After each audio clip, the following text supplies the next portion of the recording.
thing that I found different was I kept hearing this word everywhere on the news and, you know, in discussions with friends. The word was emboldened. And sure, that's a word I've heard before in conversation and maybe read in some books, but I never took the time to actually look the word up and see what the actual meaning of that word is. And so I looked it up and it said something like to give someone or some people the courage or the confidence to act in a certain way. And so I'm like, why have I never heard this word in the media or anywhere else before the last 4 years? And most recently, this summer of reckoning. It made me think that the word had some sort of negative connotation to it, but it doesn't. And so I decided that I would express to you today that here at Vote Common Good, we feel that if we wake up and we stand up and we speak up, then we can make people emboldened to do the same thing. And it doesn't have to be, you know, emboldened to do bad things or to be hateful to your neighbor or to not think about the next person when you go to vote. We can make people emboldened to spread love and joy and speak of peace and speak of the future that's going to be a lot better. Am I right? Does anybody believe that in me? So I'm going to sing this song by Andre Day, and I hope you enjoy it.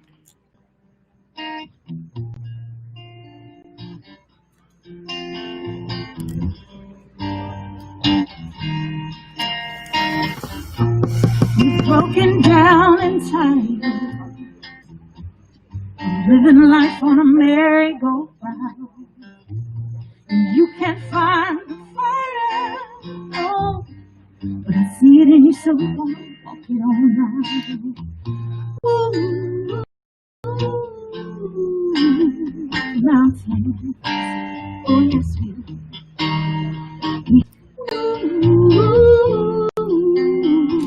Mountains, and we'll rise up, rise like the day, we'll rise up, rise unafraid, we'll rise up and do it 1,000 times again. Oh yes, we will. And we'll rise up, high like the waves, we'll rise up, in spite of the hates, we'll rise up and do it 1,000 times again. In the silent season, oh yeah, oh, and you find it so very hard to breathe, and I know you feel like dying, but I promise you take this world on its feet. Ooh, mountain, yes we will. Ooh,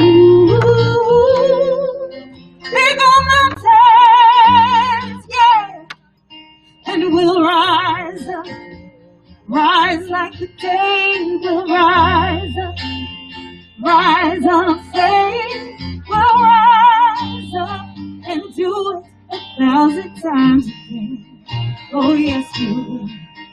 And we'll rise up, high like the waves, we'll rise up, in spite of the hate, we'll rise up and do it 1,000 times again. Yeah, yeah. Oh, wake up, speak up, stand up. Yes, together we've got to rise up and do it 1,000 times again. Oh, yes, we will. And we'll rise up, rise like the day, rise. In spite of the hate, we'll rise up and do it 1,000 times again. Thank you, everybody. Thank you, Mario. I want to welcome my friend Genesis Beasley.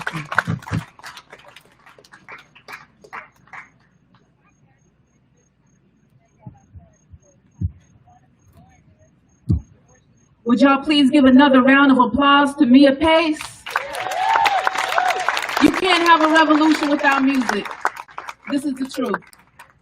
My name's Genesis B. I'm an artist, rapper, painter, extraordinaire from Biloxi, Mississippi.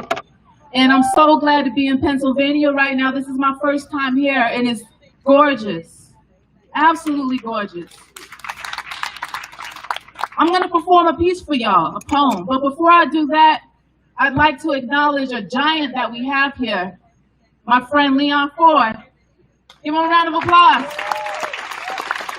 Leon is the strongest voice that I know, holding law enforcement accountable for excessive force, holding our leadership accountable to not just be fame thirsty, but to have action. He is the strongest voice I know in these things. So if you don't know who Leon Ford is, just Google Leon Ford Speaks, and you will continue to be inspired if you look this young man up. He's my little bro, but he's my little big bro, because there's nothing little about him. He's just younger than me. So in Mississippi, I've been fighting for the last 5 years to remove the state flag. Our state flag had the Confederate emblem in it. Fought ferociously to remove the Confederate emblem of our state flag. Yes, 2020, right? Can you believe it?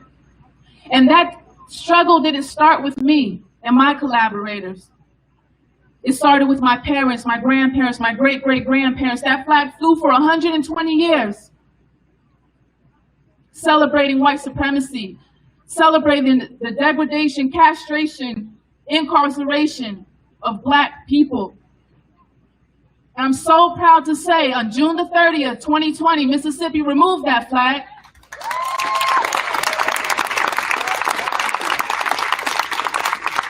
And I say that to tell you all that change is happening. And sometimes it's hard to see it because there is a slow assault. This assault has been going on for decades.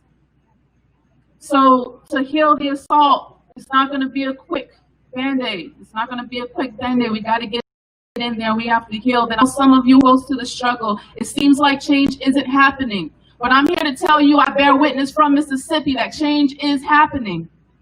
And if it can happen in Mississippi, it can happen in America all over. Because Mississippi is a microcosm of our nation. Police exoneration and mass incarceration. Black and brown bodies a commodity. Mothers separated from babies border policy. It's like our White House is painted in the Klan's ideology, and our leadership is exploiting white poverty. Keeping us separate and divided, gay versus straight, white versus Black, based off of fear and far from the facts. See, I hail from a state called the mighty Mississippi, a land of unsolved murder mysteries. I'm triggered by the trauma of my own family history, because my dad was only 5 when the Klan drive by, bust bullets into his house with 6 children inside. On the back of the truck, a Confederate flag flying high, chasing my grandfather. He was 42 when he died. Say his name, Reverend Clyde. Reverend Clyde. See, Mississippi, like America, eats your child and mine. The white supremacist lies, a prison of your own design. You forfeited your humanity in order to deny mine. White supremacy is a lie. Some have accepted it. A Confederate curse they inherited. Bigotry is blinding, and your fear of the other has blocked your own blessings from your sisters and brothers. Outrage, fatigue, I'm screaming, I can't breathe. From the top, it trickles down. From our judges to police. Because the illusion of freedom is far more dangerous than any jail cell or cramped cages. Yes, Mississippi is a microcosm of my nation, where cowards replace white sheets with fake avatars, repeating their parents' folklore, Tooth Fairy, Santa Claus. The history's whitewashed. Google Black codes and bylaws. In the comment section, sound off, sound off. Lord, they sound off, don't they? They call me a nigger, a bitch, or a dyke. You call me whatever you like. I've been through worse in this fight. And the hatred in their words just proves that I'm right. Because Mississippi is a microcosm of a country that always needed me but never wanted me. My melanin and skin is a sin sentence to build your economy. Pack the prisons, fill the quota, make us felons, never voters. Travel bans and deportation, killer cops, no resignations. Just federal indictments and mock trials. See, my heart bleeds as the billboard reads, "Make America white again," as my favorite rapper concedes. Kanye. Making me question everything that I believe. But still, I love America. I do. Because I have hope. Some choose to jump ship, and some steer the boat.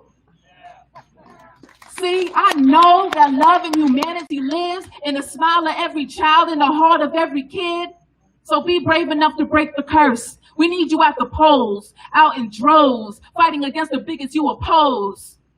Study law, run for office, make a call, write your Congress.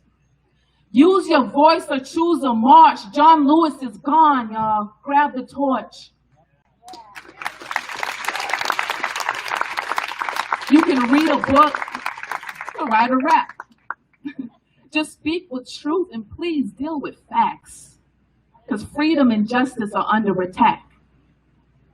Alt-right affiliation of Trump's administration, Confederate infiltration, neo-Nazi showing faces.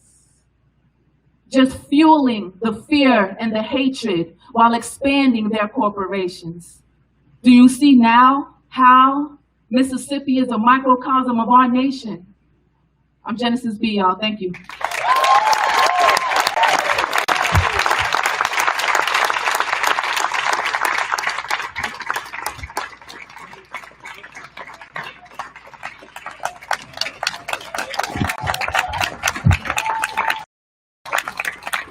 Well, I want to thank the organizers. For those of you who don't know me, I'm County Executive Rich Fitzgerald. The only thing I'll complain about, why do I have to follow a great speaker like that? Put me in a bad. Why'd you make me do that, Conor? Congressman, I'm going to blame him in a minute. First of all, thank you for coming out. I miss these events, to be honest with you. We haven't been able to do these, obviously, since March for the last 5.5 months. We've all been living through some very, very tumultuous times on so many levels that we all know it. It's affected every one of our lives. And why is that? Why is that? Is it the local folks, the state folks? No. We know where this has come from, and we know where the failure has been. And those of us that watched last week as they suspended reality, as they suspended truth and all the things that are going on, we have to make sure that we stay focused and get out and vote like we've never voted before. And our friends and our neighbors.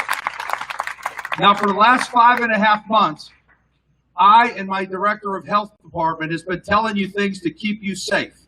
And I'm going to tell you one today that really matters, and it's how to vote. And it's to vote by mail. Use the post office. It works. Make sure you do that. That's going to be the safest way you can do it. Do it early. We're going to get those ballots. You'll get the ballots early, and make sure you, with the addressed envelope that's already there, with the postage already paid, all you got to do is put it in your mailbox or walk to the corner mailbox and get that in. We've got to make sure that we do that. I wouldn't tell you if it wasn't said to do. We've got some great candidates. You heard of a couple that are here today.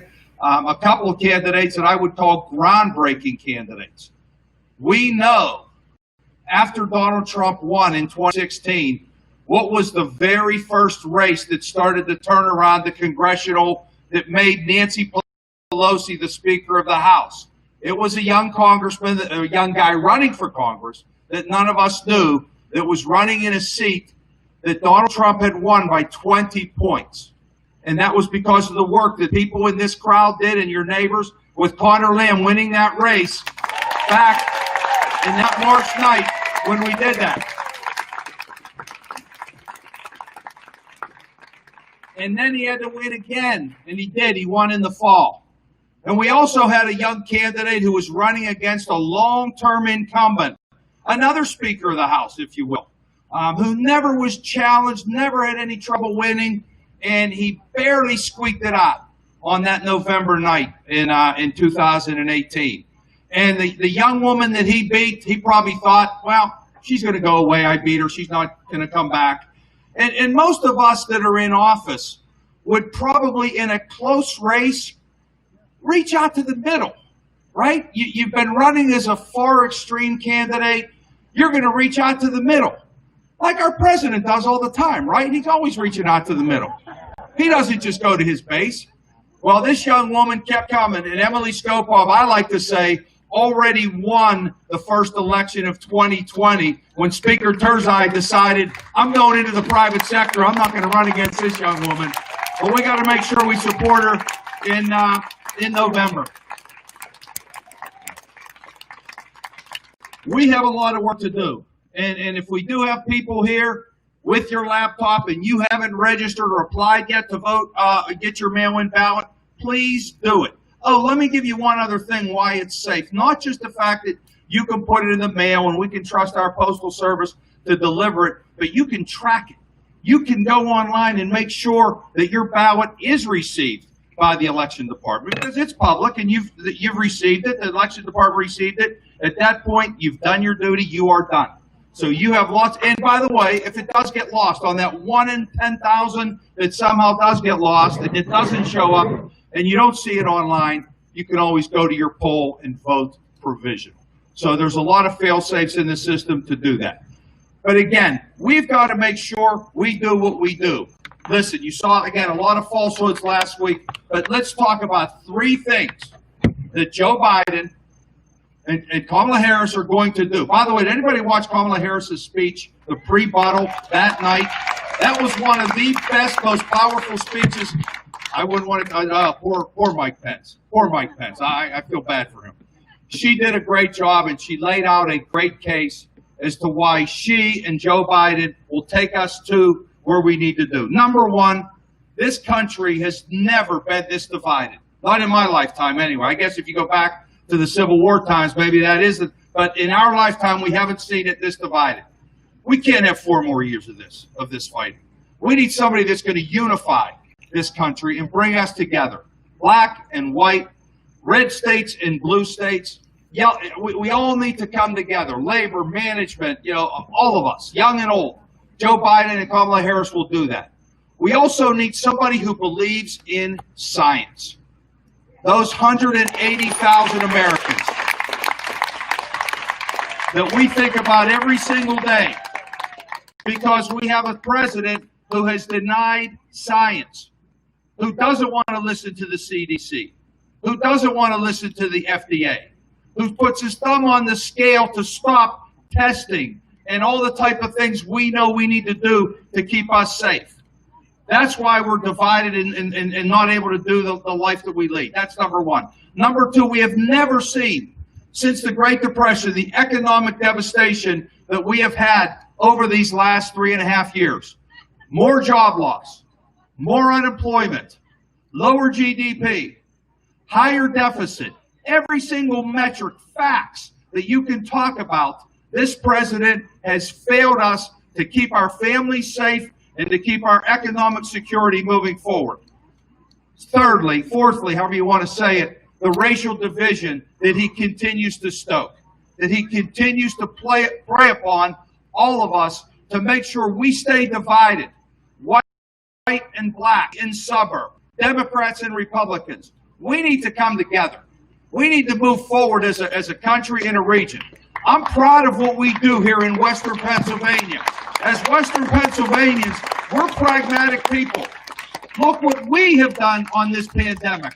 Our numbers here are as good as any place in the country. Why is that? Because we've got a great health department director and great health institutions, and we listen to them. And we come together and do things. Democrats, Republicans, east, west, city, suburbs, that's what we need to do. So, we know what we need to do. We know we need to get out there. I want to thank all of you for being here. Thank you for what you're doing for America.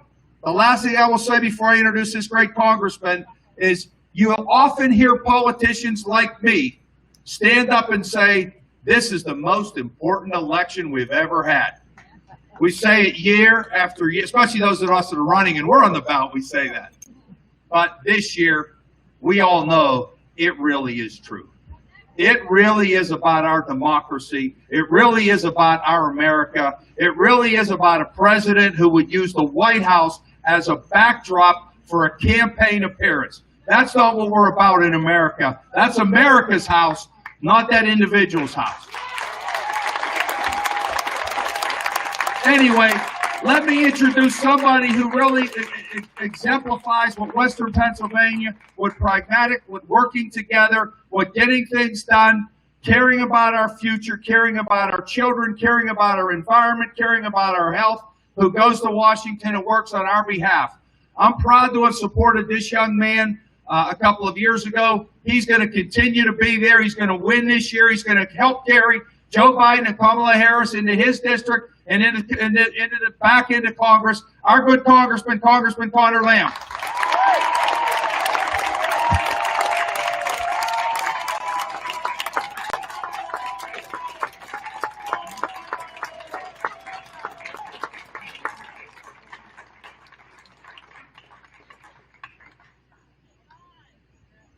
This is a new one for me here. Thank you, everybody, for coming out tonight. It is so good to see you in person.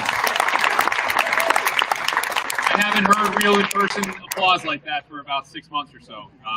It really is nice to be with you. And I think this is such an important event. You know, when the first time I ran for Congress was the end of 2017, and I can see some faces in the crowd who were there from the very beginning. We chose our candidate as Democrats in a high school gym right before Thanksgiving that fall. And it was the most small d Democratic thing you could ever imagine. It was 554 voters, each of whom filled out their choice on a little index card after each of the candidates made speeches in person, you know, just like a student council election when you were in high school. And when they went to count the votes, I'll never forget this, they set up the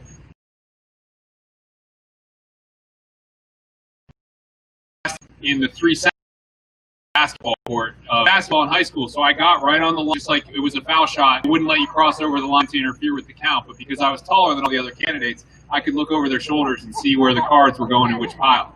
So that's one that's going to stick with me for forever. But while I was doing that, the room got like deathly silent. And at one point, I just heard this strange sound of something hitting the wooden gym floor, almost like the sound that you get when you drop coins out of your pocket and they go on the floor. And I turned around, and you know what it was? My mother was in the stands, and she was a rosary bead that she actually broke them, and they went skidding across the gym floor to where we were votes. And like all of a sudden, I see her like running after, trying to gather them up like marbles. And I've just always thought about that ever since then, because the faith is very strong on our side too. She really was. She was praying from the depths of her heart. She was. One of the things that Catholic Christians in particular are very pleased is that we very much value faith and good works that express that faith here on earth. You know, and one of my favorite, and I think commented about parts of the scriptures, is when Jesus' followers come up to him one day. You know, there's these people out there and they're doing works in your name, but they're not part of our group here, and we don't know what to do about it. Do you want us to go out and stop them? And he just kind of sat back, and you could almost see the frustration, like, I've been here all this time, and these guys still don't get it. And he just says, no, whoever is not against us is with us. Those who are doing good in my name, same thing that we're trying to do here on earth. And you here tonight, yeah,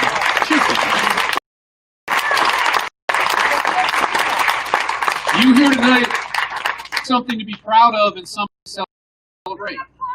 Because those of you who sent a Democratic majority to Congress 2 years ago, out of several actual works, specific things that we have stepped forward and voted for and done to try to help vulnerable in our society. Passed a bill to raise the minimum wage to $15. We stopped the attempts by this administration to repeal the Affordable Care away from millions and millions of people. Passed bills to keep this administration from locking up children separate from their families. Their concern. He has founded on a savior who was born a displaced person and a refugee. Nothing goes deeper for us than that. But we're reminded again tonight, it's not easy sometimes. Catholic faith who supports Joe Biden or supports the Democrat. It's not easy for any of us. In our communities, day to day, there's conflict. There are divides. I come back to, again, a new argument in American history. At the end of the Civil War, stood up, and he said about the North and about the South, that from what he could tell, both sides prayed to the same God,